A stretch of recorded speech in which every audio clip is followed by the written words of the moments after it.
This is Joe Quimby. He is Springfield's corrupt, illiterate mayor, the master of bribes and backroom deals. The city treasury is his personal candy jar, funding secret swimming pools and his enemies' murders. He has overseen numerous fiascos in Springfield, such as their failed monorail, concert hall, and a stadium that collapsed. Politically, he flip-flops constantly and won't hesitate to scapegoat others. In his personal life, Quimby is a serial philanderer, banging out his agenda at sleazy hotels with Miss Springfield and others. This has resulted in paternity suits from 27 different women. Diamond Joe Quimby hates his wife, hates democracy, and hates Springfield. This is why, good council people, Mayor Quimby must be recalled immediately. This is the history of Mayor Quimby. Ooh, get ready for the most cynical Simpsons histories ever, because Mayor Quimby sure is a piece of work. When you think of this guy, it's hard to come up with many positive attributes. In fact, when you all voted for him, I questioned if Mayor Quimby is actually a real character that could be studied. Like, he exists to move the plot along and has corruption jokes for flavor, but does he have a personality outside this role? Like, does Diamond Joe Quimby have hobbies aside from sleeping around? I've seen this guy so much, but have no idea who he actually is. So, as always, let's go back to the beginning to find out. Mayor Quimby's first appearance was in the Season 2 classic Bart Gets an F, declaring Snow Day the funnest day of the year. Notably, his podium labels him as Diamond Joe Quimby instead of specifying him as the mayor. No identifying sash yet. In his earliest appearances, they played up the bitterness and vengefulness of this guy. Like in 3 Men in a Comic Book, he introduces the comic convention, gets heckled by Jimbo, and declares, "Nobody makes a fool out of Diamond Joe Quimby." Similarly, in Blood Feud, after introducing the new sign, he chastises Smithers for Burns' sudden absence. Then, in the Season 3 holdover, after renaming it the Michael Jackson Expressway, he grumbles that MJ would never visit this jerkwater burg. They still throw in political bits for him, like pumping $300 into the economy and mentioning Burns' legal settlement, but early Quimby definitely had an edge to him. Season 3's Saturdays of Thunder introduced 2 important elements. First, his mayoral sash, but secondly, his promiscuity, as he is ogling the rack of the blonde in the first row. Later, in Separate Vocations, he takes it one step further, polling the electorate at a sketchy motel. Oh, they also did their first direct Kennedy reference in Season 3. These 2 character traits are totally not related, by the way. The rest of Season 3 established him more as a wishy-washy buffoon. In Flaming Moe's, he forgets it's Veterans Day. In Radio Bart, he flip-flops and abandons rescuing Bart. And in Homer Alone, he overrides Marge's arrest and declares it Marge Simpson Day. They're still playing up his self-serving motives, but slightly less vengeful than before. Except toward Wiggum. Actually, this Wiggum-Quimby power dynamic was definitely more of a thing in these early days. In Season 4, they have another backroom meeting, this time about stopping Lisa. And in Marge vs. the Monorail, they have this tense power struggle, ultimately checking the charter for how many women each is entitled to. Speaking of which, Marge vs. the Monorail is probably the most important Quimby episode, in that it establishes a whole new format. The Town Hall Topic episode. It's Quimby's job to introduce the topic of the week, maybe hold a vote, and send the episode on its way. They'll throw in jokes about him trying to steal $1 million, looking at pornographic playing cards, and being duped by Mr. Lanley. Quimby even shows up later to make an ass out of himself in front of Leonard Nimoy. In Whacking Day, he does the same thing with Barry White, arguing with him about his name. This episode features his adventure with pre-whack snakes, where he gets booed and calls the crowd fickle mushheads. His only other major role is in Marge in Chains, where he tells everybody about Marge's arrest at a rally, spoils the ending of the crying game, and introduces the Jimmy Carter statue, all to various degrees of boos and applause. It's a pretty tumultuous episode for old Diamond Joe. At the beginning, he even gets busted for going on vacation during a pandemic, something no respectable politician would ever do. Season 4 really cemented what a bad dude this is. We have Laura Powers mentioning a dead body found behind the mayor's house, and in the season finale, he admits to using treasury funds to murder his enemies. I love how we all laugh at Quimby, and he's our wacky, corrupt politician, while he's straight up killing people off screen. The David Merkin era built upon these traits, but leaned more into Quimby's financial crimes. He's in the pocket of Mr. Burns, is giving Wiggum monthly kickbacks, is once again in the pocket of Burns, this time for the film festival. He tries taking Springfield's money to run for mayor in another town, and only stays to rake in casino kickbacks and slush funds. In The Boy Who Knew Too Much, he bribes Moe, in an obvious effort to buy his nephew's freedom. This episode really plays up the old money establishment vibe of his family, with his private compound full of tiresome entitled morons like Freddie Quimby. In the flash forward, Lisa's wedding, all this catches up to him eventually, and he gets indicted. His biggest spotlight was easily Sideshow Bob Roberts, as the illiterate sixth-term mayor. This is Quimby at his most incompetent and wishy-washy, pardoning Bob, then getting shown up and being forcibly bailed out by Bart and Lisa. His TV ad is no better, highlighting many fiascos like the stadium collapse. And then, of course, the second worst debate performance I have ever seen, where he takes sleeping pills and looks sick and miserable. Honestly, not surprised this convicted felon got so few votes. Now don't worry, Mayor Quimby's philandering still got their due. In Bart's Inner Child, he is quite open and comfortable with his womanizing. And in Bart Gets Famous, he gets caught in the act. In other cases, he's cheating in another cheap motel, has checked into the caveman room, is having a love child with his mistress, and in Willie's video, is he doing what I think he's doing? I'm shocked. That behavior is way too unselfish for someone like Quimby. It's kinda crazy how much this guy was flanderized by seasons 5 and 6. Like, he still had generic appearances, like introducing the swap meet and in Who Shot Mr. Burns, but almost every Quimby appearance was some variation on his adultery or greed. Interestingly, Oakley and Weinstein jerked Quimby back to his more classic self. The only major womanizing was in Bart After Dark, being a regular at the burlesque house and even meeting his wife there. Otherwise, this era preferred the generally incompetent, self-serving incarnation. For example, he's giving these movie executives carte blanche to do whatever they want, and then bilks them out of their money with trumped-up taxes and fees. When Bob steals the nuke, he asks if there's another town that will negotiate before giving in to his demands. During the bicentennial, he caves to corporate sponsor pressure and has a sniper aimed at Lisa. Hey, to his credit, he tells the guy to wait to hear what she says. Lisa would be dead if it wasn't for old Quimby. We saw a more procedural Quimby during this era, following established rules and proposing new ones. We get much ado about nothing and Homer versus the 18th Amendment, where he grapples with Springfield's laws. In the first example, he tries to pacify their bear concerns, even putting together an impressive anti-bear patrol, but then totally caves under the pressure and throws illegal immigrants under the bus. And in the second case, he is visibly frustrated by having to deal with these shrieking, low-income nobodies, and very begrudgingly enforces prohibition. Like, when I think of this era of Quimby, I definitely think of him and Helen Lovejoy. Mayor Quimby was less about dicking around and more about the issues. When Mike Scully arrived, Quimby shifted to a more balanced characterization, where we got a little bit of everything. This era featured a bunch of wacky town plots where he gets to either instigate or manage the situation. Stuff like Trash of the Titans, where he yells at Homer's overspending, leads a vote to horsewhip him, and turns to Plan B when things fall apart. He'll lead town halls about the blackmailing kids on the radio, or the rampaging dolphins, and will butter up the IOC committee. This was an era that loved directly confronting his corruption. Like in They Saved Lisa's Brain, he abandons the town when thinking they've discovered the missing lotto money. In Lisa the Tree Hugger, he's having secret bidding wars for logging rights. And, most notably, in The Computer War Menace Shoes, his secret tax-funded swimming pool gets busted by Mr. X. However, the biggest change was the increase in danger plots for Mayor Quimby. This was an era that loved raising the stakes to cartoony degrees, so his idiotic decisions, like insulting the nuke-happy French government, have grave consequences.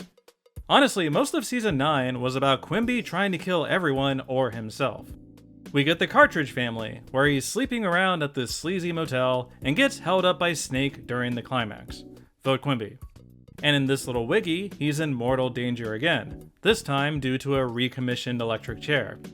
I love how he refuses to even check. It's so silly. Easily his biggest spotlight was Season 10's Married to the Mob. We get the Mayor Quimby full package. An awkward convention introduction, honking at broads and ogling interns, corrupt backroom deals, and a dangerous showdown. This one is especially fun because Quimby usually doesn't get much interplay with Homer, and we really get to see how exasperated he becomes. Overall, the Scully era was very good for Quimby. He was never too overexposed and got to contribute in different ways. He even mostly skipped season 11, one of his more savvy political maneuvers. Business continued as usual going into the Al Jean era. Kind of a slow start in season 13, mostly being used for basic intro scenes. He plays Zeus and the fake King of France in their anthology episode, which is pretty fun. In the season finale, he fires Chief Wiggum and turns over the police force to Homer. However, season 14 brought a new development: his ongoing affair with Miss Springfield. Now, we've seen a version of Miss Springfield before, but this one has an exciting new gimmick: her horrible, horrible voice. Here they are wearing the wrong sashes. Here she is running for mayor and singing terribly. Here she is making things awkward for Mrs. Quimby. You're the major? I like her first joke about him regretting building her that opera house, but this character got stuck with this grating gimmick, and I honestly wish the writers got rid of her. But at least she's providing Quimby a stable comedy duo partner. Not that that's gonna satisfy Quimby's appetite. He's still using taxpayer money to pay for his assistant's breast augmentation, then leering at Marge's McGumbos. He replaces Springfield Children's Hospital with a cosmetic surgery clinic, much to Pie Man's chagrin. He has paternity suits from 27 different women, including Cookie Kwan, that he can't even shake off the media with a cute puppy. Hey, at least he's taking one of his secret families to brunch. His wife humiliates herself by showing off his office, accidentally tripping his exotic dancer's button. Twice. Here he is playing volleyball in a pool full of women. Now he's cheating again, and this time his mistress is pregnant. Easily his most disturbing infidelity joke comes from season 15's The Wandering Juvie. He tells his date to tell people that she's his niece from out of town, and she reminds him that she is his niece. To which Mayor Quimby declares, "Good Lord, I'm an abomination." Well, at least he's self-aware. Speaking of his family, his relative, Maria Shriver Kennedy Quimby, marries Rainier Wolfcastle during this era, mirroring her real-life marriage. Just in case you forgot Quimby was, supposed to be a Kennedy parody. We also found out that Chief Wiggum massaged his way to the top, another small piece of Springfield lore. I guess if you can make Quimby moan, you can get whatever you want. Quimby's other major role during this era was disaster management. They loved these monorail plots, where he adopts some town-wide proposal or some problem needs to be addressed. For example, Lisa successfully lobbies him to dim the lights, which he eventually reverses course on. A riot at a baby concert costs the town $1 million, which he sucks out of their pockets. After Bart moons the American flag, he worries about losing the Adult Film Awards, and rebrands Springfield to Libertyville. When Bart once again gives them bad publicity, the town votes to approve gay marriage, and he shoots a new commercial for the town. After the destruction of their fast food industry, he says they need a bond issue to refund it, which pushes the election up to be America's first primary. Kinda crazy that Quimby has the power to do this. And later that same season, after fighting with Lisa over Girl Scout cookies, they discover the town is completely broke. They decide to take up Homer's idea to defraud the federal government, but gets grifted out of another $2,500. So their solution is to go after everybody's back taxes. Except for people like himself and Mr. Burns, of course. I had never noticed how many episodes during this era involved some big citywide financial crisis. Like in seasons 16 and 17, we get the 7-beer snitch and $1 million AB. In the first example, they spend $30 million on a concert hall as a screw you to Shelbyville, only for Quimby to discover that no one actually wants to use a concert hall. so he sells it to Burns to make into a prison. And in the second example, they build a $100 million stadium in an effort to get an NFL expansion team. But when that falls through, they decide to use it for bullfighting for some reason. This era highlights how passive Quimby is as a leader, where he very rarely has ideas or agendas of his own. His style is to just let them pitch ideas and then let them vote for whatever comes up. In a sense, it's good that Quimby does actively seek feedback from his constituents. But since the average Springfieldian is an idiot, Quimby's ambivalence basically means the city is a rudderless ship. I mean, this is a guy who turned over the fire department over to the first 4 volunteers and then doesn't bother training them. Oddly enough, even their Treehouse of Horrors became like this. Remember that time that Springfield got rid of their guns? Well, it didn't go well. Remember when he took the costume contest prize away from this witch? Also didn't go well, especially for him. Hey, at least he managed to unmask Bart and Milhouse in that other one. At the end of Married to the Blob, Quimby comes up with the evil policy of feeding their entire homeless population to Homer. However, maybe the most horrifying thing Mayor Quimby does is bring about the events of The Boy's a Bummer by inflating Bart's ego, as well as letting Little Big Girl happen, due to giving him a driver's license. Why, oh why, didn't you give Bart the license to kill? We could have avoided this storyline. I'm not at all surprised that we got an episode in which they recalled him during this era, because his press secretary nephew is right. It's been one fiasco after another. We didn't even know about that time he tried hijacking a 747. Yet somehow, in the end, no one manages to unseat him. That's how stupid this whole town is. We've now reached the HD era, and I realize, maybe I've been unfair to Quimby, arguing that he doesn't have any real stances and just goes with the whims of the town. So let's take a look at what he actually got done in these later years, so we can get a better sense of Springfield's bright future. For example, Quimby continued to be staunchly anti-immigration, organizing the construction of a giant border wall. He's anti-Simpsons too, organizing a committee to kick them out of town. And he isn't afraid to change his mind and come crawling back. He's anti-witchcraft, keeping the town safe by dunking these teens in a river. He enacted Springfield's mass surveillance initiative, fear-mongering the crowd over a terrorism threat. Quimby is firmly pro-vaccine, as long as the lion's share goes to Mr. Burns, the town's only taxpayer. It's only fair, after all. He argues with his relative, Robert Jr., about vaccines too. When all of Springfield's electronics gets knocked out, it's not Quimby's fault he doesn't have a plan. He successfully filled in the giant hole in front of Moe's bar with stuff. He adheres to all rules and regulations regarding fracking, only allowing it if everyone has signed off. He's strongly against bullying, passing Marge's initiative by bullying Hans Moleman into voting for it. Quimby is 100% supportive of dogs' rights, declaring Springfield the most dog-friendly city on the map. Due to low attendance at SMOFA, he closes the museum, sells off the art, and manages to build another stadium with the proceeds. Oh, you want to hear about jobs? How about that time he beat out 40 loser cities to recruit the Cargo Corporation, effectively bringing 8 to 12 jobs to Springfield. Through some personal maneuvering, he successfully adjusted Springfield's city limits to claim the sea captain's treasure so the city can build a shiny new STEM school. He expanded their religious freedom, declaring golf a religion and allowing this club to rake in money tax-free. Quimby is strictly anti-Christopher Columbus, reminding the Italian festival it's not for celebrating him, and later even holding a vote to end the holiday. But don't worry, if that makes you mad, here's Jason Momoa. Look at Jason Momoa. When a horde of caterpillars invades Springfield, he successfully institutes a lockdown, keeping the community safe. He even shows his ability to compromise on an issue. Sure, Marge may be correct about teaching accurate gazebo history, but only one side is threatening to burn the town down, and surely giving in on this one demand won't backfire on them. Even in Treehouse of Horrors, he's doing important work.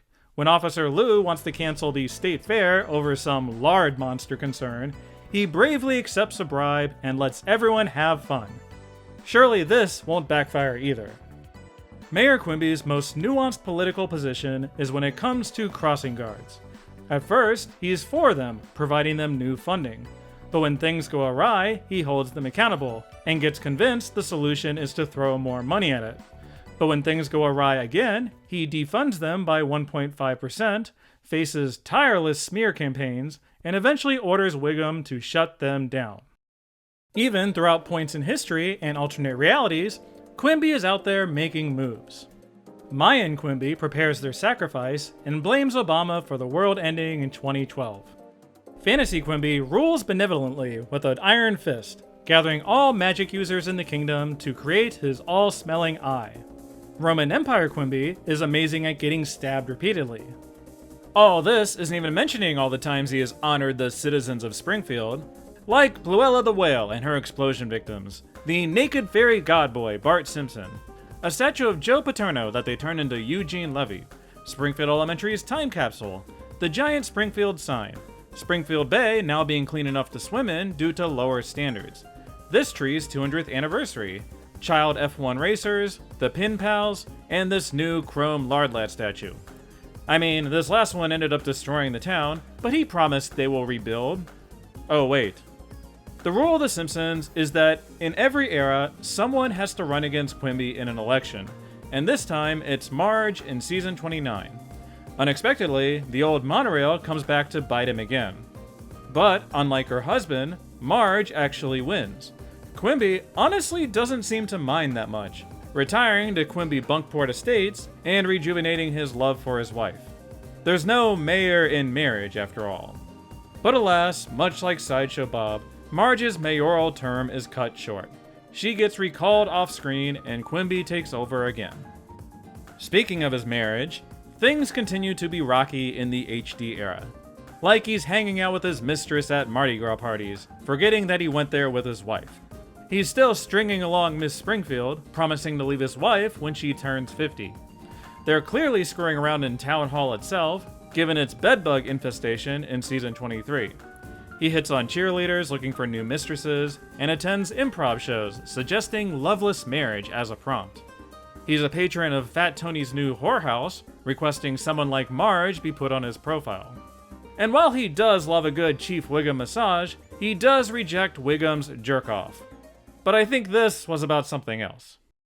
At the beginning of this video, I wondered if Mayor Quimby was a real character on this show, in the sense that we could understand what makes him tick, why Joe Quimby is the way he is. And I have to confess, I am a little disappointed. We have seen him do so much over the years.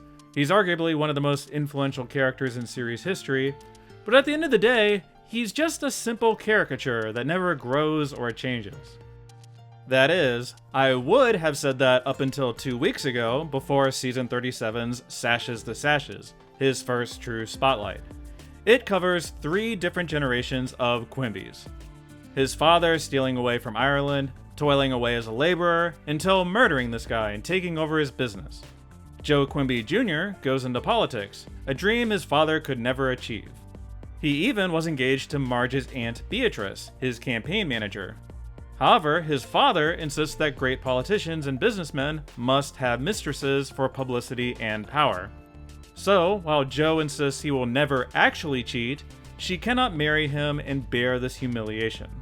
Quimby's son, elected class president, decides to break the cycle of favoring ambition over love, and Mayor Quimby respects him deeply for it. After everything we've seen with Quimby today, I have mixed feelings about this take. I do think the exploration of his philandering is interesting, his initial hesitation and bargaining, but I've always hated the cry over this tyrant's shitty childhood genre. Daddy didn't make him steal from the treasury, Daddy didn't make him accept those bribes. Sure, he's a product of his environment, and I better understand him now, but I don't buy the characterization that Joe was secretly this decent guy who got roped into this. Diamond Joe Quimby has always been a rich creep who had the power to do whatever he wants. That said, the writers have done a nice job over the years keeping things light with Mayor Quimby.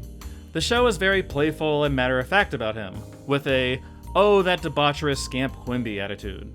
He does have that charm, where as a third-party onlooker, I can see why Springfield keeps falling for his tricks. In a comedy, that's really what you want out of this archetype. He effectively satirizes self-serving, ethically bankrupt politicians, while never being outright monstrous enough where we hate seeing him. You know, in our world, maybe charisma really is the only stat that matters.